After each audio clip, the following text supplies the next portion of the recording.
Hi, my name is Zev Glazman, and I'm the founder and chief architect of Beame.io. This is going to be my personal favorite. This is about how we can use Beame-Gatekeeper in some offensive security operations. This is going to be mainly about connecting to devices that are deployed and how to expose certain network services without having public IP addresses, but still have end-to-end crypto. However, before we get into any of this, I want to just ask, please do not use it maliciously. We're a very small company at this point and simply cannot afford being complicated in something like that. So if it's not a legitimate pen test, please don't use it. So with that in mind, let's begin the installation. So perhaps while I'm kind of running the scripts to install Node.js, as you probably know, Kali and Debian come with an outdated version of Node, so you always have to update it. For the purposes of this demo, I wanted to give you kind of the raw experience of what this looks like on a brand new instance. So I just downloaded the latest and greatest that Offensive Security had on the website, and I launched it. Kali is not my favorite distribution, but I wanted to bring this into a particular context of using Beame-Gatekeeper and some of the Beame products in the offensive security context, pen testing and stuff like that, because I think it offers a tremendous value. So so this is a real ability to communicate with a deployed device, having that device even pivot web applications on a local network and stuff like that, and having that done completely over the public infrastructure with end-to-end encryption. So what that means to you, it means no SSH and no servers. That's exactly right. And you say, well, how does the crypto work? Are you guys Beame in the middle? Technically, we are in the middle, but we cannot open any of the traffic because we don't have any of the keys. So this is safe for you to use, right? Even with your most sensitive customers. Why? Because it's RSA and TLS. And so this is like the two things that still, well, or at least as of yet, right now, not broken, right? And this is real SSL. So then after this is installed, we're going to go install the Gatekeeper and install it -G. Please note that I'm running as root, so I don't have to do sudo. Most of our commands have sudo, some of them don't. And this is just the installation of the NPM packages.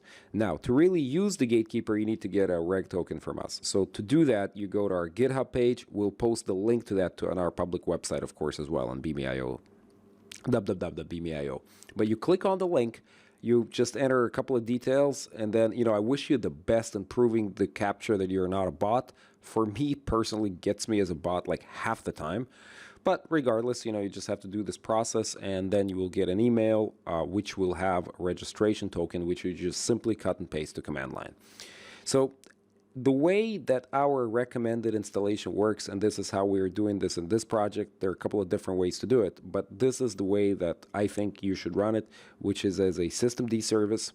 It installs a no-shell user with minimal system privileges, so I think it's reasonably safe. And certainly a lot better than running it on the root. Yeah, so coming back to the Linux terminal, basically pasting this thing in, and we don't need sudo because we're already root.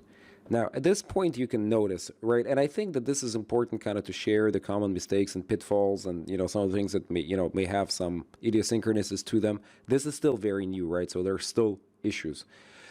It tells you right here that JQ is not installed. So for those that are not familiar, JQ is a great command line tool to parse JSON. This is what we use to parse JSON in this installation script.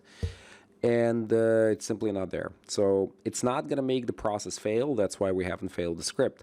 But you're going to need to install it to get the information you need out of the Gatekeeper. And in a second here, you're going to see that it fails.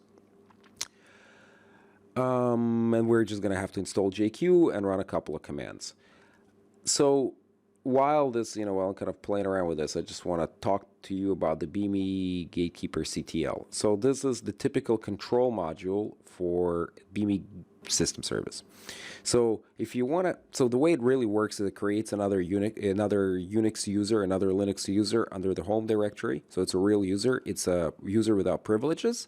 And all of the certificates and configuration and all of the stuff that the gatekeeper just did is stored under that user. So of course, to communicate with that in a meaningful fashion, yeah, you can. It's ideal to have some commands. So the status gives us, the last few lines of the log file. Info gives us a couple of URLs, and Beame-Gatekeeper CTL admin will basically generate a token which you can now use to access your Beame-Gatekeeper control panel. So it's real easy. You just take and cut and paste it to a browser. Now, this is globally accessible right there. You can now do this from anywhere. You can do this from your phone and stuff like that. Although our admin still doesn't work quite right on the phone, but we'll get there. And we're there. So there's then lots of different things you can do in the Gatekeeper, and what we're going to do in the next video is we're going to make some public SSL certs and configure some DNSs. So if you like what we're doing, please click share, like, and subscribe for more.